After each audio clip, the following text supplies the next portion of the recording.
Okay, let's just get right into it. We've all been there, right? You're at a counter, maybe for a coffee or, I don't know, a donut, and you're faced with that tablet screen. That moment of digital dread, it just swivels around, and suddenly it's asking for an 18, 20, even a 25% tip. And you just feel, I don't know, cornered. It's the new universal moment of awkwardness, isn't it? The little micro-anxiety. And what we're really seeing is that the whole tipping model, especially here in North America, is starting to buckle. It's collapsing under the weight of exactly that digital pressure and, frankly, a consumer backlash. I feel that pressure every single time. It's like a digital nudge that feels more like a shove. So for this deep dive, the real question is, are we at a breaking point? And if the whole thing is broken, what are businesses even supposed to do? What are the alternatives? That is precisely our mission today. We've gone through some really comprehensive consumer surveys on what's being called tip fatigue. We've also looked at the legal side, the new junk fee battles in the U.S., and even court rulings from places like India and Ireland. We want to paint a clear picture of why this feels so unsustainable. Let's start with that feeling then, the consumer experience. Because the data basically just confirms what we all suspect. We're tired of it. We are absolutely exhausted by it. There's a Capterra survey from 2023, and the numbers are just staggering. Over half of consumers said they felt confused or, manipulated by tip screens in the last year. And almost three-quarters, 70%, feel like they're being asked to tip way too often. And it's not just at restaurants anymore. I mean, they used to be the trade-off for sitting down and getting service. But now it's everywhere. That's the critical shift. The expansion is aggressive. I mean, 53% of people in the survey ran into a tip screen somewhere they'd never seen one before. We're talking retail stores, auto repair shops. Wait, auto repair shops? Seriously? Yeah. You're already paying like $150 an hour for labor, and then they want a tip. Yes. That's where it crosses the line from anxiety into absurdity for a lot of people. And that just fuels this feeling of resentment. Plus, nobody knows where the money goes. 75% of people said they have no idea if the tip goes to the person who helped them or the owner or into some pool. That makes the manipulation feel so much worse. You don't know if you're helping a worker or just padding the owner's profits. Exactly. And what's really fascinating is who's getting the most annoyed. You'd think it's people who can't afford it, but the data says otherwise. The highest earners, right? I saw that. Precisely. It's consumers making over $100,000 a year. They're actually more likely to tip 20%, but they're also more likely to feel pressured and resentful about it, especially if the service was just okay. So for any business listening, there has to be a rule of thumb here. When is it okay to even show that screen? Well, the guidance from Capterra points to what you could call a tipping acceptance cliff. Acceptance just plummets depending on the service. So for counter service, maybe 43% of people are okay with it. But for takeout, it drops to 28%. And a drive-through, I imagine, is near zero. It's basically gone, just 8%. So the rule is simple. If your business isn't in a category that has historically been tipped like, retail or auto repair, just don't use the tip screen, period. Okay, so for the coffee shops and takeout places where it's, let's say, borderline acceptable, how can they do it without making everyone angry? There are a few best practices. First, be reasonable with the percentages. Don't start the suggestions at 20%, maybe start below 15%. And second, and this is huge, give the customer some privacy. The employee needs to turn away or step back. Yeah. Just standing there watching is pure pressure. It's the digital version of someone just holding their hand out staring at you. It is. And the third thing is simple transparency. A little sign that says 100% of tips go directly to our staff. That message alone can bridge that huge 75% trust gap we talked about. Okay, so let's shift gears. We've got voluntary tipping, which is kind of failing. So now businesses are moving to mandatory charges, which is creating a whole other kind of chaos. It really is, and this gets us into the crucial legal distinction between a tip and a service charge. They are not the same thing, especially to the IRS. Right, so a tip is voluntary. I decide how much. A service charge is. Right. Like the automatic gratuity for a big party. Exactly. A service charge is non-voluntary. The business sets the amount. And here's the key. It's treated as wages, not tips. This means that the employer has to pay their share of employment taxes on it, like Social Security and Medicare.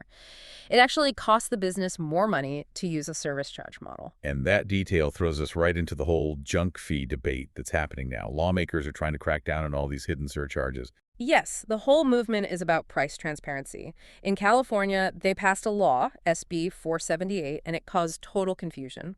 Restaurants thought all service fees were about to be banned. They had to quickly pass another bill to clarify that, no, you can have service charges, you just have to disclose them clearly on the menu. So not banned, just not hidden. Precisely. But the federal government is looking at this too.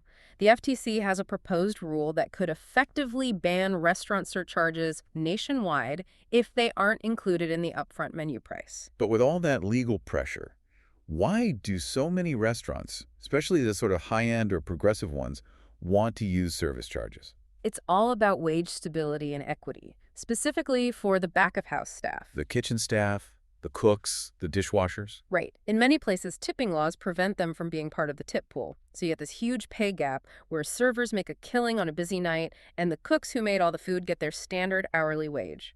So the service charge is a way to collect money that can be legally shared with everyone. Exactly. It becomes business revenue and they can distribute it how they see fit. There's a restaurant called Day Trip that adds a 20% service charge and splits it based on hours worked. It means the server and the line cook get compensated more equitably for their time. It fixes that broken internal system. So the restaurant owner is choosing to pay more in taxes to create a more stable, fair environment for their entire team. That's the bottom line. It's a financial commitment to their people, not a cost-cutting measure. Which brings us to the big paradox.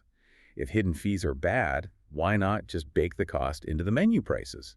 The all-in, service-included model. Because it fails. Almost every time it's been tried on a large scale, it fails because of sticker shock. You see a burger for $28 and think it's outrageous, even if the final bill at the place next door would be the same after a 20% tip. This is the famous Danny Meyer experiment, right? It is. His restaurant group went hospitality included back in 2015. They raised menu prices to give everyone a professional salary, but customers balked at the prices and a lot of his best servers left because they could make more with tips elsewhere. By 2020, they had to switch back. The market just wasn't ready. Wow. So consumers hate the fees, but they also hate the transparently higher prices that would eliminate the fees. Let's look at how another country is handling this. This takes us to a really major court ruling in India. Yes, the Delhi High Court ruling from March 2025 is a landmark case. The court came down very hard on mandatory service charges. They ruled that the practice is, and I'm quoting here, unlawful, coercive, and an unfair trade practice. Their reasoning was simple. A tip has to be voluntary. And they also took issue with how it was being taxed, didn't they? Yeah, they did. They called it a double whammy. Restaurants were adding the service charge and then charging the goods and services tax on top of that charge. So you're forced to pay a fee and then you're forced to pay tax on that fee. The court said if you want to collect extra, you have to call it something like a voluntary contribution or a staff welfare fund. It can't be mandatory. That principle that tips must be voluntary seems to be a global sticking point, which is a good transition to looking at the rest of the world. The U.S. model is a real outlier. A huge outlier. Here, the 18 to 20% expectation is baked into the wage system, but in most of Europe, it's just not a thing. In Italy, Spain, Denmark, the service is often included, service comprise. You might round up the bill for great service, but that's it. In the UK, a 12.5% service charge is often just added automatically. So some countries are banning the fees, and others are just making them the standard, transparent way of doing things. Yeah. Ireland seems to have found a really interesting middle ground. Ireland's approach is fascinating. Their Payment of Wages Act from late 2022 is a really proactive piece of legislation. It tries to solve the worker equity problem and the consumer transparency problem at the same time. Okay, so how does it actually work? It does three key things. First, it legally requires employers to distribute all electronic tips and service charges fairly among all staff, including the kitchen, so no more FOH versus BOH disparity. Second, it makes it illegal to use tips to make up an employee's contractual wage. Tips have to be on top of minimum wage. And third, every business has to publicly post its exact policy on how tips and charges are distributed. So Ireland's solution is basically to say, look, businesses can ask for tips or add a fee. We don't care. But we, the government, are going to legally ensure that money actually goes to the workers fairly and transparently. That's it exactly. It uses the force of law to build the trust that's been so eroded in the American system. Let's finish with the place where tipping advice seems the most confusing and culturally sensitive. Japan, is it rude to tip there or not? In the Western sense, yes, it's generally rude. The entire culture is built around perfect service being the standard, not something you pay extra for. If you leave cash on a table in a normal restaurant, there's a good chance a waiter will chase you down the street to give it back. But there are exceptions, right? Yeah. In more high-end places. There are. It's a custom called kokorozuke. It sort of translates to a token of appreciation, but it's very specific. We're talking about a stay at an expensive traditional inn, a ryokan, or for a private tour guide.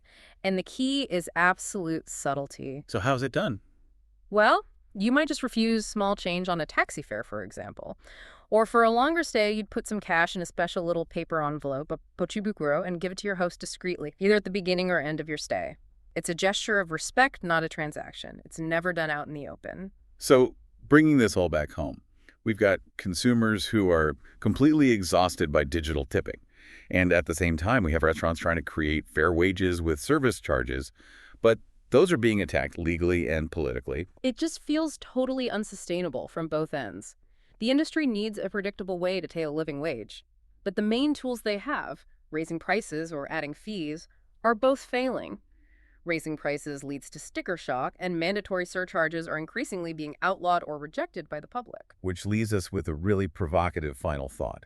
If both of those models are broken, and the U.S. service industry is still built on these really low base wages, what's the solution? Could the future be a national policy shift, something that looks more like what Ireland did? A system that legally requires fair, transparent distribution of all extra money, whether it's a tip or a fee. It seems like the only way to restore trust and stability is with legally enforced transparency.